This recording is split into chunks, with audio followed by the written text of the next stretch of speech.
Welcome back, business owner. It's been proven time and time again that short form video is the way of the future when it comes to social media marketing. However, it can feel quite daunting if you're approaching every platform with a different piece of content and a different strategy.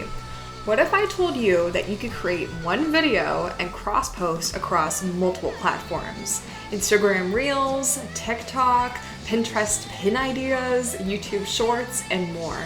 In today's video, I'm going to go over 3 quick methods for you to cross-post your content across multiple platforms without an ugly watermark. So let's go.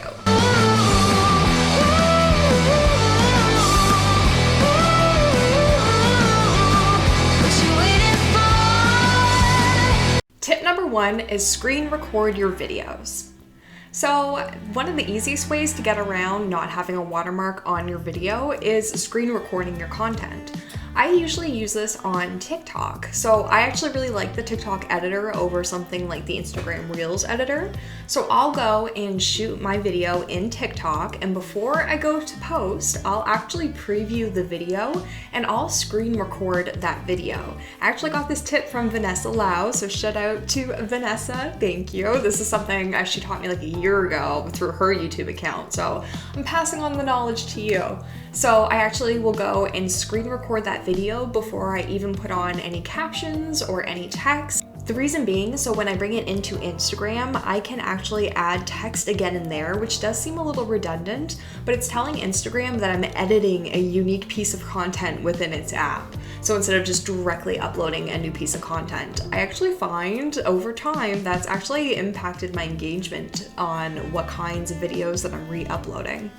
Once you do that, you can go ahead and publish your video to TikTok, but now you also have a blank copy of your video that you can either repurpose across other platforms, or you can even break it down even further. Take maybe one little clip from that video and use it as an Instagram story one day. There's so many ways to repurpose that piece of content. The second way to get around the ugly watermark is to use an editing software. So believe it or not, I edit the vast majority of my videos and client videos on my computer. So I'm using Adobe Rush. Adobe Rush comes in the Creative Suite that also has Lightroom and Photoshop. So if you're a photographer, chances are you already have access to this program, you're already paying for it.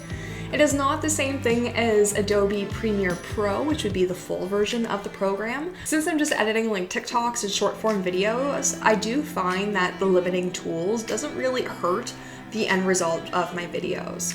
Now that being said, if I was shooting like a commercial for a client or something like that, you would probably want to have something like Final Cut Pro or the full version of Premiere Pro. If you're looking to edit on your phone, Premiere Rush does come in a mobile version, so you could use that. But I also really like apps like InShot and Video Leap. They're both paid apps, but they both have a really cool range of tools and editing features that help make things a little easier for you. My third tip, so let's say you uploaded a video onto TikTok and oh no, I forgot to screen record it, so I have a version for myself. Fear not, there are websites called SnapTik and SnapInsta. So you can go on to one of these websites here, and all you have to do is drop in the link of either your TikTok or maybe it's an IGTV video, and just by doing that, you can directly download the content without a watermark on it. This is so helpful, especially I like to do Instagram Lives. I'll repost the replay as an IGTV, but then I can use this tool to download my content off of Instagram, and I can chop it up, use it as Instagram stories throughout the month. Maybe I'll repurpose some of it onto Reels or TikToks. You know, there's so many different things that you can do with it once you have that one piece of content. And that's kind of the beauty of creating long form pieces of content, whether it's a blog or, a YouTube video or a live.